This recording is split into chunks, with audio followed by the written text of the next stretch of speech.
You guys just you keep coming around. I just keep hearing about you guys. And I might need to tell Ryan to cut that up a little bit and just put it in my audio for my phone. First of all, I love the game. I had a passion to play the game, not only football, but I love the game of golf. And what it lends to a person and the friendships you develop on the golf course. It's been a pleasure being on the drop. I wish you guys all the best down the road. As someone like you have that golf itch like a lot of us do. I keep track of you, and you are moving. You are on the move. So listen, I'm a big New Jersey golf guy. You're very kind, Mike, and you too, Ryan. It's a pleasure to be on just a couple of Jersey boys here talking about something we love. All the best. I really enjoyed it. This is the Drop Podcast where we talk golfing in the Garden State. I'm Mike Poro, and this is Ryan Coulott. What's up, Drop Pod people? Welcome back. It is episode 130. It is a very, very special day in the Garden State. Happy posting season to all of you out there. Hopefully we are in your speakers, on your speakers, in the golf cart, and you are ripping through some golf course somewhere, getting ready to enjoy posting. But that's today, April 1st. The official start to golf season. This is a very exciting day. So it's like Christmas for us golfers. It's like Christmas. Christmas in April. So Mike and I also have some big news. While this is the start of posting season, it's also going to be our last episode. No, I'm just kidding. April Fools. I was going to say that's breaking news to me, but hey, listen, we're going to get a run. Had to throw an April Fools in there as well. Yeah, this is a big day. Again, posting season starts, so we can start now. We had Rich Kennedy on talking about the index and all the stuff that's the new updates to the GIN app and the handicap system and all that. So make sure you guys are posting out there. Make sure you're getting out there playing. The weather's turning. It's a very exciting time of year. Let's run through our schedule, Mike, at that kind of what we got going on yesterday, Monday, the 31st. March Madness playoff bracket updates came out. You and I are going to talk a lot about those today, so we're going to kind of save that for a little bit from now. Today's episode 30. Mike, wave to the camera. We're here on YouTube.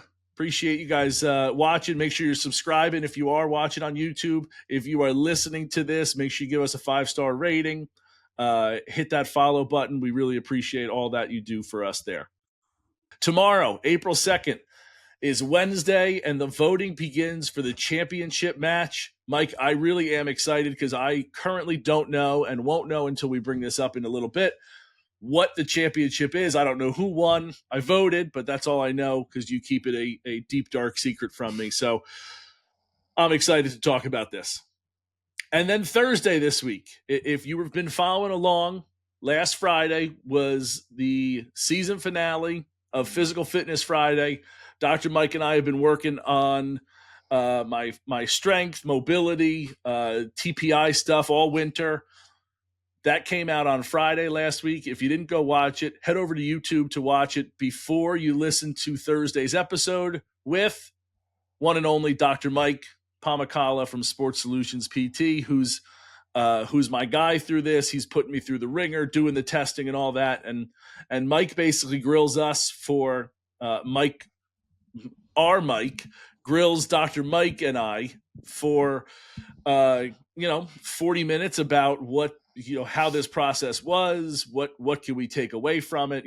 He does a great job with kind of peppering us with questions and kind of showing off what we've accomplished, what we've been doing, how we've been doing it, kind of the process. So stay tuned for that on Thursday. And then Mike, Friday, currently right now, we don't have anything scheduled for Friday because usually that's the Mike versus Ryan day. But we haven't gotten out there yet because today's the first day of posting season. So currently right now we got nothing for Friday. Doesn't mean something's not going to come out. It'll be, in the works this week as we're going through, but there's no Physical Fitness Friday. There's no Mike versus Ryan. So anything we do push out is going to be a kind of a happy little surprise there. So that's our recap for this week. Review preview for this week here. Today's episode is brought to you by All County Exteriors, your go-to for roofing, siding, windows, doors, and all things exterior home remodeling. As a third-generation family-owned company with over 40 years of experience, All County has earned the reputation for top-quality craftsmanship and service, far outlasting the industry standard. Whether it's a small repair or a full home upgrade, they serve both homeowners and builders across New Jersey. They're deeply rooted in the community, proudly supporting Make a Wish, St. Jude's, Roofs for Troops, and parents of autistic children. Thinking about a project? Now's the time. Get an instant 20% off for a limited time. Call 732-370-2780 or email them info@allcountyonline.com to schedule your free, no obligation consultation. That's 732-370-2780. All County Exteriors, quality you can trust.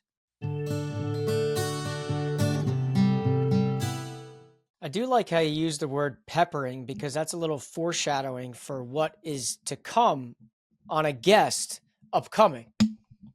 Just think about that.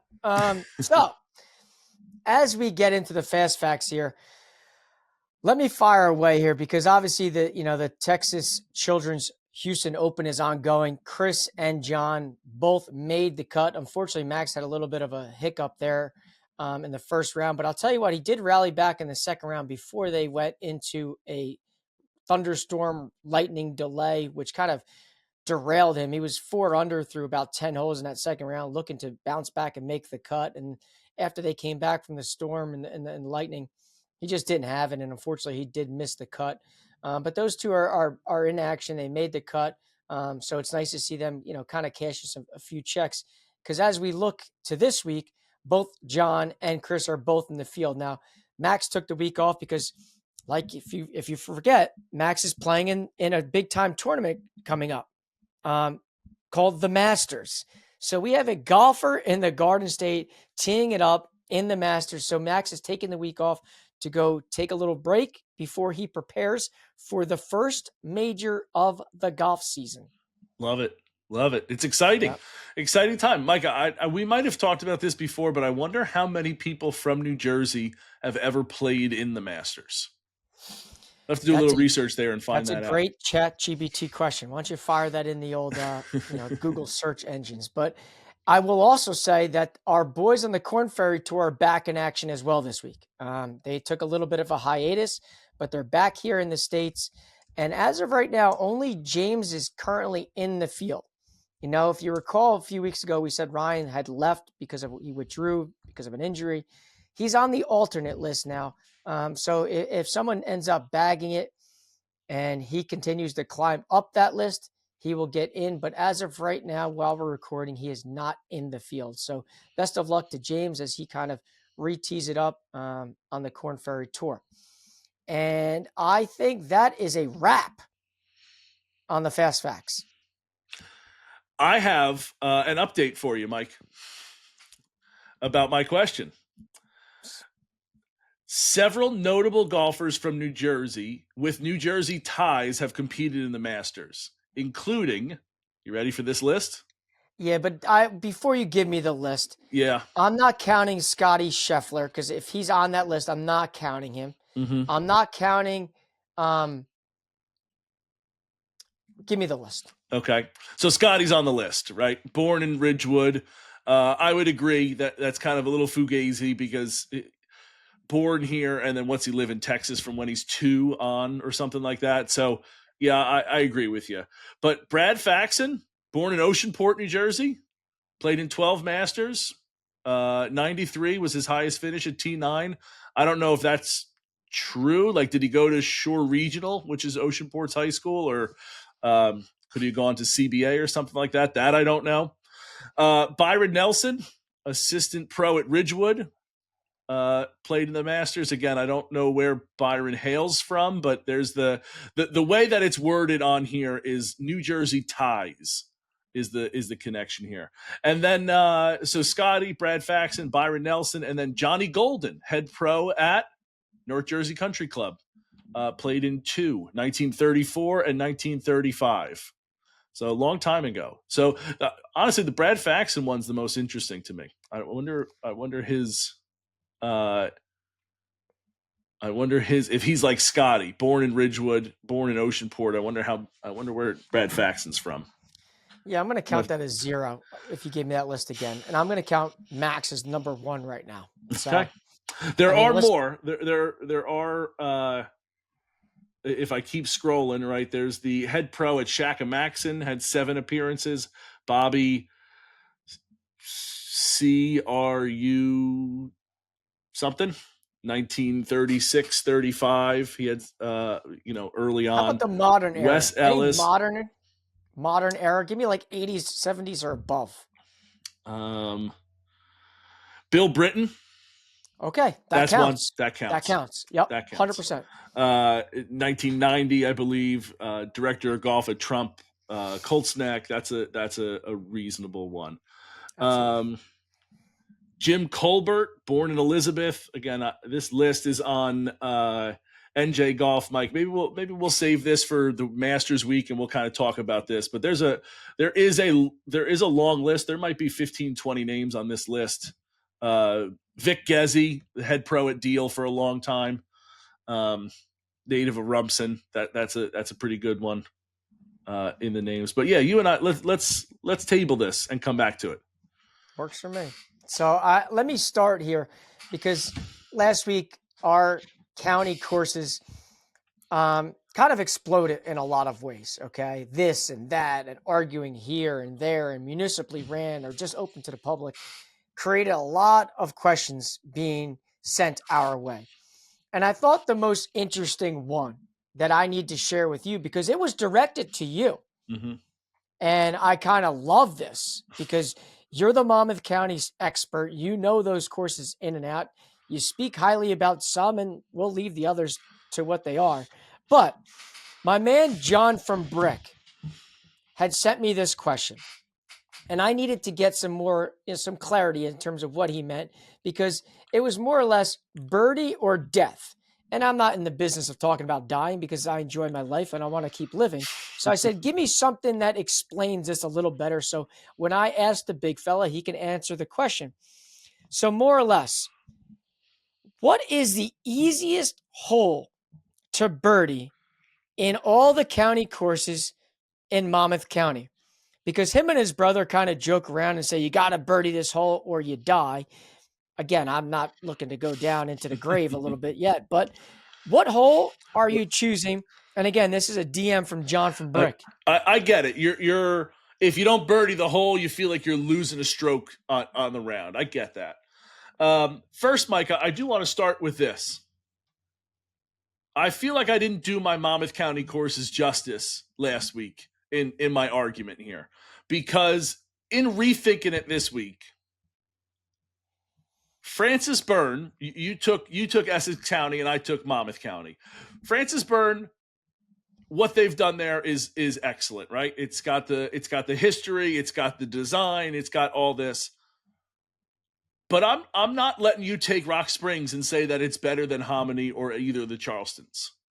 And I don't think that's I think that even if I'm giving you Francis Byrne, I think then Charleston, and Hominy are both better than Rock Spring. And when Howell Park is humming, I might even take Howell Park as well.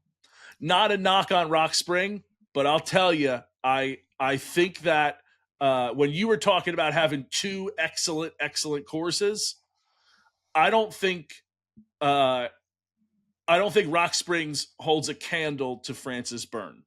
Just to kind of put it out there. So I don't think that you having both like 2 excellent courses kind of doesn't, when you were like, you'd rather have 2 excellent ones than 5 really good ones, right? I don't think that you have 2 excellent ones. I think you have 1 excellent and 1 really good one. So just kind of I wanted to kind of get back to my, I still think it's Monmouth County with its county courses. Biased. Go ahead, rebuttal. Biased. I mean, it's. We played Rock Springs. I liked Rock Springs. I have nothing wrong with Rock Springs. It was really, really good. I think that Hominy, Charleston are better. And when you've seen Howell when it's ripping, it can be a really good layout track, really hard. It's got a lot of different, it's got some big greens that can leave you with some treacherous putts. It's a really good layout. So I get what you're saying, right? And when we get up to Rock Spring towards the end of April, the opinion may change. And when we get out to Hominy, the opinion may change. But I also want to say this. I did get an email this week from Tim Christ up at Essex County. Okay. Obviously, he listened and he heard about some of the things that you said. And he heard some of the things I said. And part of and he invited you back and not me. No, he invited both of us. But he did have. That's because he wants to try beating me up. He did have these two lines about Weequake that, again, I know as an advocate that works at Essex County, you're going to promote your golf courses. But he said this, and I quote, "You can tell Ryan his mind will be blown with Weequake." Okay. So I'm just throwing it out there. I don't know if I heard many people tell me that about Shark River, Howell Park. I don't get that, but I will say this to your point. You do have a lot of supporters on TikTok and on Instagram saying that I'm crazy, not saying Hominy is better than Rock Spring. And I think for someone like me, getting out to those two spots in 2025 and then circling back to this conversation will be important because I know where I stand now, but I need to go experience both of them this year to then be able to say, hey, listen, I was right. Or how about like where Mike was right and where Mike was wrong? We have a new segment. Maybe we got that. Yeah, I did want to circle back to it because I've been thinking a lot about Francis Byrne. They did a great job when we were out there with Tim. It is excellent, and we even played it in bad conditions because it was raining and all that, right? But there's a stretch of holes there where you get past 4, maybe. It has some excellent holes there. It really does. That said, I felt like as I thought more about it, because we talk about this kind of on the fly, right? The more I thought about it, the more I was like, no, I'm not willing to give up Rock Springs and say that it's better than Charleston North, Charleston South, or Howell. And then even trying to project it to be like when it's its best, right? Maybe we didn't play it in its best. You haven't played Hominy in a while, but like when it's at its best, which course is better? So I just wanted to revisit that. I can't concede Rock Springs to you. Francis Byrne, I guess I could, but I'm not comfortable giving you Rock Spring there. And I will say this, I credit the audience a lot on social media, on both TikTok and Instagram, because the feedback that I was getting about certain counties too was interesting. I'm not going to name names because I need now to. That I should interrupt, Mike. I don't look at comments. I'm not on. You're the social media guy here, so I don't see any of that. So you saying that I'm supported makes me feel. I came in this morning like nervous to have an argument with you, and now I feel a little bit more justified that they also agree with me. Listen, a lot of, I would say overwhelmingly, the public was in your favor about Hominy and Charleston. And I'll also say this, like I was saying, there are certain counties that the public has recommended we don't even entertain the idea of going. But I did comment about to a lot of them, like, listen, we need to experience it ourselves, and then we can circle back to these types of conversations. But they were like, I'm telling you, you're wasting your time if you're coming up here or coming down here or going out there and experiencing some of the public county golf courses. Okay. So what you and I kind of already know, right? Like, I don't want to name names, but like, I think we got the ones that are we found our Mount Rushmore, right? We got Sussex, Essex, Monmouth, and Atlantic, right? Maybe Mercer out west with Mountain Somerset Ridge was thrown in the mix a little bit with Neshannock and Quailbrook. They were thrown kind of in the mix. So, I heard a lot of Somerset. So I don't know Quailbrook, but to that point, Neshannock is excellent. Neshannock is really, really good. That's a good one. But I think when you go up against Atlantic and Monmouth, they not only have the quality, but they also have the depth. Which was a lot of my responses to them. Yeah. Was specifically that. Like, no argument there about Neshannock. Love Neshannock. Unbelievable 27-hole facility. No doubt about it. But the depth. And Quailbrook isn't terrible, don't get me wrong, but it's not. I don't know anything about it, but yeah, they've hosted some, New Jersey golf qualifiers in the past for the state amateur. So they're involved, don't get me wrong. I've gotten out there quite a few times, and it's not a bad course. I just don't know where it ranks in terms of like, if that's your second best, there's other counties that have second best, Okay. more or Better less. second So best. where else can you play 27 holes of golf, practice at a lit, heated driving range, enjoy a sports bar year round, and now tee it up on one of the only municipally owned golf simulators in the country? Galloping Hill Golf Course has it all. Play 9, play 18, hit the range, or better yet, escape the bad weather with the swing suite. Grab pub favorites and seasonal beers at the concession stand, or check out the Hill Tavern for a brand new 2025 menu and a full lineup of local beers. Planning an event? Their award winning banquet team hosts over 150 golf outings and over 400 social events each year. Schedule a tour today at the clubhouse at gallopinghill.com and don't miss the action. Galloping Hill will host the New Jersey Men's Public Links Championship for a record 12th time, plus a PGA Tour Q School event later this year. It's all happening at Galloping Hill Golf Course.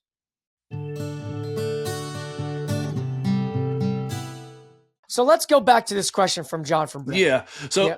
I was thinking about this, and when you told me about it pre-show, or I saw it on our topic sheet here. He wants Monmouth County, like the municipal county ones, right? Yes. The county So- course is run by the county. Right? So I think a caveat that needs to come in here is the wind ripping, because I think I have firsthand knowledge of this because I just played Charleston North. I played the front at Charleston North this week, and I birdied the 4th hole with the water on the left there. It's a par 5 where it kind of Dogleg left? yes, dogleg left Kinda like- adjacent. It's kind of like a crescent moon, right? It kind of Yes, just gotcha. Okay, I know what you're talking with about. the water there, right? I pumped my drive down the middle, and it was 40-mile-an-hour winds.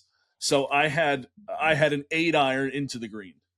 All right, so let's preface this. Normal conditions, wind is calm, just a perfect ideal golf day. Yeah, Where are we going? Because if we don't birdie the hole, like to John's point, you're going in the grave. right. I think I'm staying Charleston North, and I'm gonna go the 11th hole, another par 5. First off, I think it's par 5s, at least for me, because I'm not that good with my irons. I'm not throwing darts at a consistent enough time where if I'm throwing it close, it was more of an accident than it was. I always just shoot for the middle of the green. Or if it's windy or I'm cutting it a little bit more, I'll aim left and try to get. But like for the most part, I don't. So for me, it's like being able to get a 3-wood on, or being able to I hit my 5-iron 200 yards. Like, am I in range for that? So that for me is the caveat. I think it has to be a par 5. So the 11th there is pretty good if you can get it over the bunker. You get a little speed slot, and you don't have, I'm not hitting 3-wood in. I'm hitting a longer iron, but I think I've hit 6-iron into that green, and be able to give yourself a 2-putt, or you have a good enough area around it that's pretty flat. Whereas if you miss the green, you can get a little bump and run and a 1-putt kind of thing. That's a pretty solid one. I don't think there's another at Charleston North. Hominy, I don't think there's one. 9's a tough one. Yeah, I don't think there's one at Hominy unless I'm on the back there, and even then, maybe the 17th. But even then, that's not an easy one either. I don't think I'm putting anything. I think the 11th at Charleston there is better than all those. If I go over to the South course, I can't think of the exact layout on the South course. The one on the South course, and Mike, maybe you can help me. It's along that native area, par 5. It's after the dogleg right.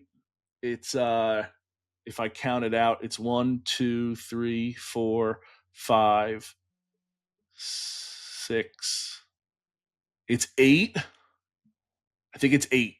along the native area there. Again, you could get a little speed slot and you could pump a drive really out there if you catch it right. Especially for me with my little cut, kind of how it goes down. That's one that I'm not expecting, but I would expect a par. So I think if you want one, I think I would say 11 at Charleston North. Final answer. There you go. So John from Brick. Yeah. I mean, that was a full breakdown right there. Full breakdown. Well, I mean, again, I didn't get time to think about it, so I'm trying to think about it on air and quickly and do it all that. I will say, I'll go flip side. I have said for years that the two toughest county course holes back to back are 15 and 16 at Shark River. I've said for a long, long time that those are two of the toughest holes back to back in the county. They're long, they're tight, they're challenging. They're really, really, really tough ones. I have no memory of Shark River to even comment on that. Yeah. Well, you have to get out there. We'll have to. I know the county has been, Monmouth County Parks has been tough to get a hold of, but it would be great if we could, make something happen, form a little relationship, get out there and get to play those courses because, I know it's been a long time for Hominy for you. Obviously, you just said Shark, so that'd be good stuff. No doubt. But what was his name? John from Brick? John, I think it's a great question. I really do. I wonder, did he give an answer as to what he thought his was? He did not. Okay. The first hole I ever birdied was the third at Sun Eagles. So I was going to say that one because I did it there, but Par 5 against the road there on the against the road side. there. Yep. Yeah. I hit a good drive, hit a layup. I put it behind the green, but I just had a pretty straight putt. It was like a 10, 15 foot putt that just rolled in for my birdie. It's a pretty good memory of your first birdie. Yeah. Well, it happened last week, so. I wonder what John says. John, DM us back. What's your birdie or death hole there for the county courses? And living in Brick, I wonder if he's got one for Ocean County. I don't know the Ocean County courses well at all, but I wonder if he's got one. But John, thanks. That was a good question. Really was. Put me on the spot there.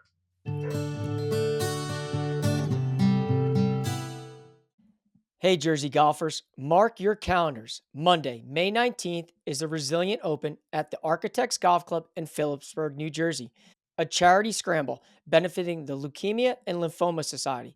This is your chance to fight cancer while enjoying a great day on the golf course. 1 p.m. shotgun start, scramble format, and over $20,000 in prizes. We're talking 4 par 3 hole-in-one contests with prizes like $10,000 cash, a Scotty Cameron putter, a Yeti cooler, and a Bushnell Pro X3 rangefinder. Plus, contests for longest drive, closest to the pin, and a putting contest for a 7-night resort stay. Stick around after for the awards dinner, raffle prizes, and silent auction.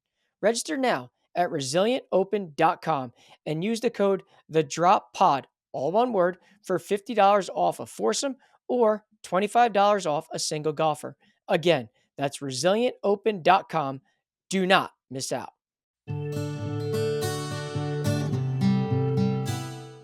All right, let's dive into something that we've kind of pushed to the back burner. Weeks ago, I'm talking weeks ago, we said we are going to recap Full Swing. Yes. And now we're talking months. It feels like months since that thing aired. We watched. I don't need an episode by episode breakdown, but we talked to Chad Munn. We talked to Danny Rapp since that all came out. Is there an episode to you that kind of stands out more so than others?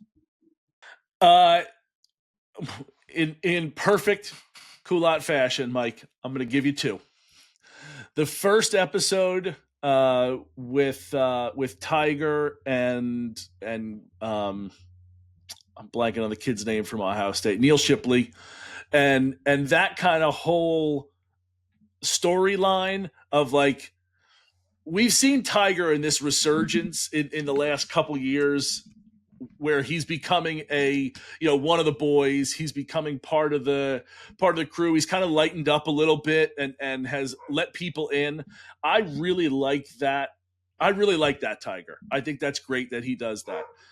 I will also say that I think so then you add that in, that he's more open to talking to people. It's not like he's just walking down the fairway and not talking to anybody. But between that and then Neil Shipley having like seen Tiger as a youth, seen the blind, the Tiger with the blinders on, and then gets to play with him and talk to him, I think that that's just the absolute coolest thing. And frankly, the juxtaposition that I think that we miss a lot of the time. Sometimes we think of these like athletes that are in college, like, March Madness is going on for the NCAA tournament. Like, we think of these kids as living like the high life, right? But they're still 18, 19, 20-year-old kids that are living in dirty apartments. They're still stacking PlayStations on top of 30 packs. It was really cool to see that juxtaposition between like this college kid and Tiger Woods and how they have significantly different lives at this point right now. And I think that gets lost in like when we see these young stars come up, what their life is like, what their living situation is like. This guy's got 5 roommates. They're all on the golf team. They're, after a round, they're going to hit balls after class, and they're going to practice from, whatever it is, 3 to 6, 3 to 7. And then they're going to go back and drink beers on the couch and play video games, or they're going to play beer pong, or they're going to, and they're going to not hang towels up in the bathroom. And it's going to look kind of like a dirty college apartment, right? I think that gets lost. And that was kind of a cool insight to see that part. And then again, as I said, to the opposite of what Tiger lives like. Tiger probably has 6 or 7 maids that clean his house daily. And like, so there's, that was really cool to me to see that kind of hero figure for Neil and see that whole story.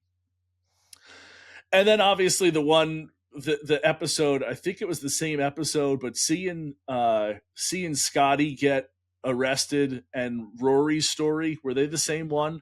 Rory's divorce and yeah, we kind of led into this episode 3, I think, with Rory and Bryson at the U.S. Open. Yeah, I think that whole thing with Rory and him opening up about the divorce and the maybe I shouldn't say divorce, but like the troubles with his marriage and that kind of thing. Rory's just been shouldering so much over these last 4 or 5 years that he's just, what he's been able to do is nothing short of incredible. To be able to have all the pressure on him and to still do what he does, and then even the pressure of adding, like, he misses a putt there and kind of see. And we even had Danny Rapp on and talked to where we saw it was almost like a view of what Danny Rapp was seeing, because he's, he missed that putt with that, big ridiculous hat. It was just it was really interesting to think about what Rory's been going through, and then you add that in there. You really felt for Rory there. I really, really did. Yeah, no doubt. And then if I had to go 3, it's the I'm blanking on his name now, Mike. It's too early for me. Thank you, Gary Woodland. The Gary Woodland episode. I've liked Gary for a long time as a basketball guy. He always intrigued me coming when he first came out, that I heard that he played in the NCAA tournament, and that all kind of interests me. He kind of caught my eye. I've never said that he's been my guy like I have on this show, but always somebody that was like, oh, that's really cool. He's a basketball guy. I'm a basketball guy. I really like him. I'm not afraid to say I shed a tear during that episode. It was really emotional to hear that. It was heart-wrenching to hear what he's been going through. I don't have kids, but I know you do. And to think about you not being able to play with your kids because you got headaches and you just need to lie down and stuff like that. I don't know, that's gotta bother you. So, it just really crazy stuff. And I'm glad that he's doing well and getting on the right track. Yeah, there's no doubt. I think if you had asked me, like, that far and away was the best episode. And I think it hit for so many reasons. I think not only, two big names. I think when that whole episode, I want to say it was like 6, when it was Gary Woodland and Justin Rose, both kind of like going through their journeys, and Gary, kind of like, am I going to live, and having a kid and being a father. It's like, holy hell, I can't imagine not seeing my kids grow up or not being able to go play with my kids. And then for him to be like, I'm going to get back on the saddle and I'm going to go play competitive golf and I'm going to go play in majors. And I think his resilience kind of was like very uplifting in so many ways. And then if you go across the pond and you watch Justin Rose, who a lot of people kind of counted out, like, oh, he doesn't have it. It's nothing left in the tank. He's got to go back and try to qualify for the British Open after having that storied run back when he was a teenager. Yeah. And then he qualifies and he gets in, and then all of a sudden it's a Ryder Cup. And are they going to pick him because he's going to have to be a captain pick? And then they pick him, and then he has a storybook Ryder Cup. Like, those two stories, when you get to see the full behind the scenes, makes you appreciate what goes on in everybody's life. And it kind of says like, hey, listen, they are just normal people like you and I. They're just able to hit the golf ball farther, straighter, and get it in the hole quicker. So I think that episode to me was the one that was just like, wow, in just so many ways. Yeah. And it's been a little bit since I've watched it, but I forgot that that's the same episode of the Justin Rose one. That was a great episode. I thought this season was better than season 2. I really did. I thought it was excellently done.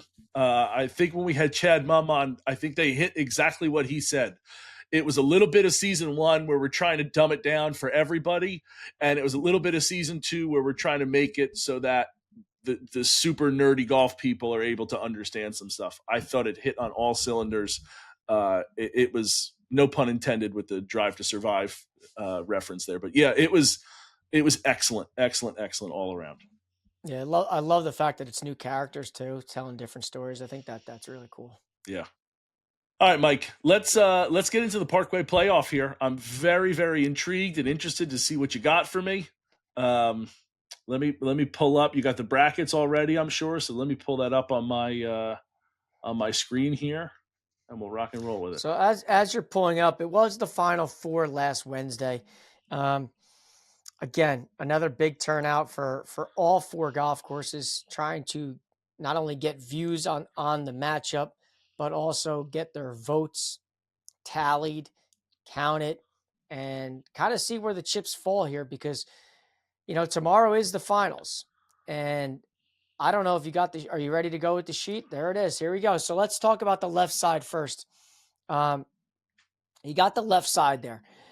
Due Process, Somerset Hills. I think this is something that you and I harped on last week, that we wouldn't be surprised if Somerset Hills continued their journey, but we were also surprised that Due Process had gotten this far.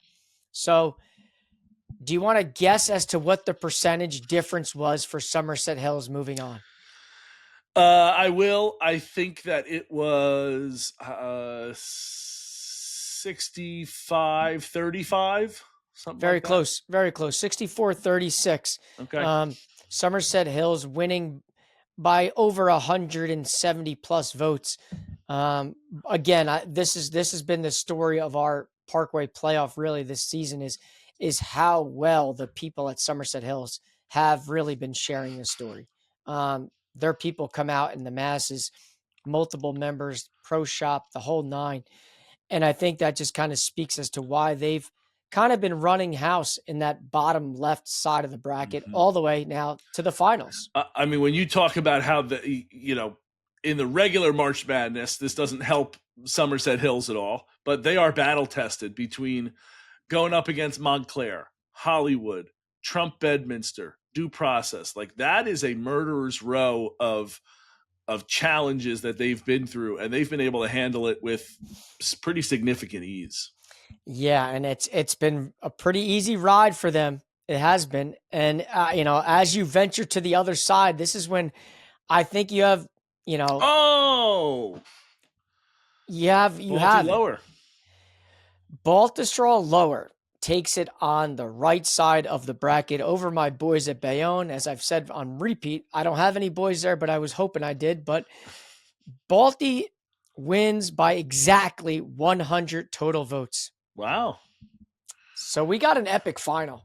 And we have an epic final. That was good because I had 101 fake Instagram accounts that I had to go through and vote for it. So otherwise, you would have won if I didn't have my Finstas. There you go. So, I mean, again, I will give credit to Baltustral's members, they're the head golf professional over there. Those guys have done, again, it's crazy the assistance that we're getting from private golf clubs that I didn't think would really happen to share the stories, to get it out there to their people, which is why I think I kind of thought it would be a public driven thing, but I was wrong. And the private golf courses have really stepped up. And you got monster versus monster here in the finale. I have absolutely no idea which way this is going to go because I know that both people on both ends will share the hell out of this story. So I'll be dying to see how close this matchup ends up being. I mean, Somerset versus Baltusrol Lower. You got to get Mike. I'm gonna give a quick Google search. Best golf courses in New Jersey. The Golf Digest rating. And I want to know what they have. Obviously, they got Pine Valley at 1. Balti Lower is 2. Somerset's 3. And that's kind of what I thought. I knew they were both going to be top 5, but to have 2 and 3 be going at it, I think is very kismet in what we've got going on. We talked about how they probably were, I think we talked about that in the Elite 8 there, that it was all private courses, but these are the two heavy hitters, and they're rightfully in the finals. Yeah, I can't. Listen, normally I'm glued to my phone on tomorrow. I'll be glued even more so because I am so curious to see how the votes go, knowing that Balti Lower kind of got through a big test on their side. Somerset Hills got through a big test on their side. Both courses are sharing the hell out of the stories. And like I've said from the very beginning, listen, the goal is to see if we can go venture to play one of these spots. This may be a little difficult for us, but I'm going to navigate through the weeds here to see if we can connect with somebody to get onto the winning course for the March Madness, the Parkway Playoff. Mike, I feel like you'll be able to get it done. I got faith in you. I mean, you're talking number 2 and number 3 in the state, pal. This is not like no public Joe Schmo. I can say, hey, listen, can you do us a solid? All right. I got faith in you to make sure it gets done. But man, we got 2 heavy hitters there, and like I said, Somerset's been through the gauntlet. Lower's had a bit of an easier run to start, but it's not like you got to get through the Ridge. You got to get through Bayonne. Those are heavy hitters as well. So it's going to be very interesting to see what comes up this week. Give me a prediction. I want a percentage. I want this course, X percentage, this other course, X percentage. I'm going to say Lower, 51-49. I'll say Somerset Hills, 52-48. Okay. So stay tuned. Tomorrow at noon, voting happens. I will say this. I expect a large amount of views and a large amount of votes happening on that finale. I can't lie. So stay tuned. Love it. Mike, you got anything up your sleeve of tricks there? No, that's it. Listen, happy posting season to the people out there in New Jersey. Christmas comes in April as well. I know it comes in December sometimes for some people, but listen, it is April 1st. It's posting season. Star, Ryan, and I in the Gin app. You can follow along as we play, as we post, and hopefully you see that handicap continue to trend downwards. For sure. So that's all we got for today. Like we said at the top, make sure you stay tuned for Thursday's episode. Make sure you vote on Wednesday, tomorrow, noon, on our Instagram is where the finale is going to be.